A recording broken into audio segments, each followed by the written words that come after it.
Welcome to another edition of Lean Bites. Thanks for joining me today. My name is Paul Dean. In this edition of Lean Bites, I'm going to cover the topic data visualization. Now, along the lean journey, being able to use data to communicate a clear message is a critical skill. And charts or graphs can visually explain complex problems, strengthen your position of persuasion, and help deliver key directions. Now, firstly, let me say I'm not the expert in this field, but I've developed some tips over many years that I'd like to share with you, and I'm confident they'll help you immensely in presenting data and engaging others in a narrative that displaying data brings. It's very important when using data on notice boards and through daily management meetings that we visualize numbers in a quick and simple manner to convey the key messaging that best suits our audience and engages them. And the key is to present data in a clearly and simple format without overcomplicating the message, because a more complex display can easily lose the audience or deliver a clouded message. Now, there will be those in your group who will be less able to decipher your message, and this leads to lower engagement and less buy-in. So, always aim to display simple information that is relevant to your narrative, and charts will do this. And if you apply some of my simple tips, I'm confident that you'll be successful. Now today, I'm going to cover my 3 favourite top charts: bar charts, line charts, and pie charts. Now I'm sure you've used this type of data visualization tool before. A simple bar chart is useful to present information for a quick problem analysis or opportunity analysis. It provides a comparison of quantity of items or frequency of events within a particular time period. Now, it can also be used to illustrate trends. It quickly conveys a simple and clear message.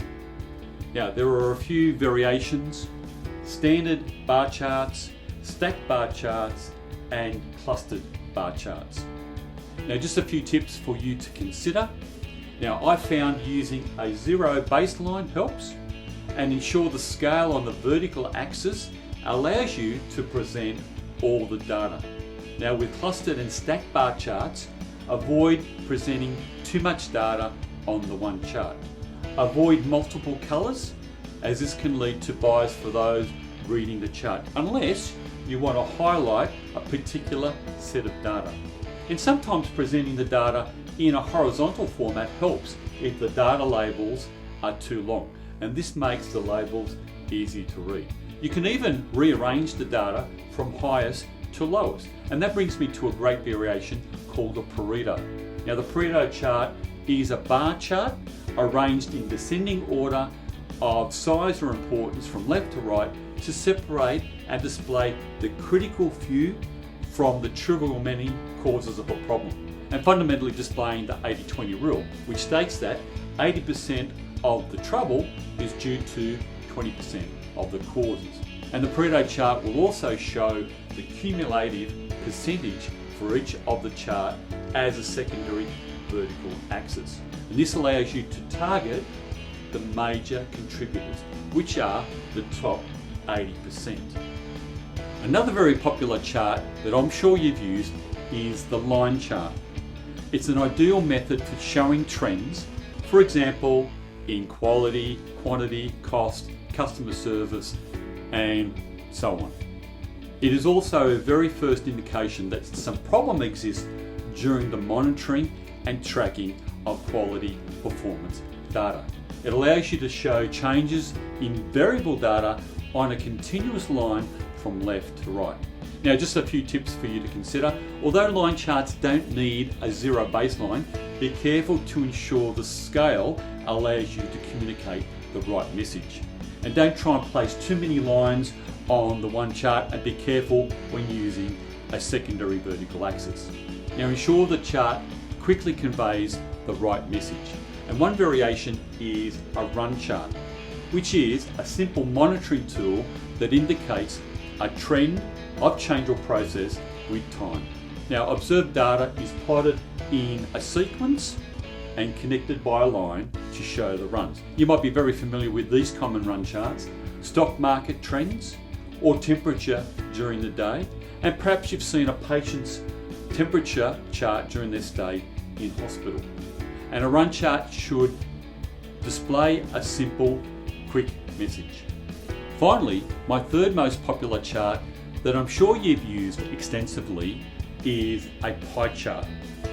A pie chart presents data very efficiently and is used for general comparison of parts or ratios. The circular graph illustrates the relationship of these various parts, and each part presented by a percentage of the whole. And just a few tips for you to consider. Like a pie, the slices all should add up to the total pie. Now, whether you use values or percentages, ensure the message is conveyed simply.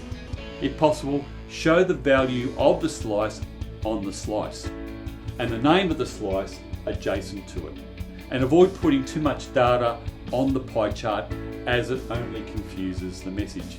And sometimes data might be better represented by a bar chart rather than a pie chart. And a 3D pie chart can also be very helpful when there's a simple message to convey. So in summary, before presenting the data graphically, choose the most simplest chart to create the most persuasive message. Check with others that the message is easy to understand. Don't assume that everyone will understand what you're trying to say with the charts. Then encourage the adoption and acceptance of this chart for a period of time, reviewing the effectiveness as you go. Now, if it loses its effectiveness, don't delay in making changes, but ensure those changes are communicated with the intent and the purpose of the change.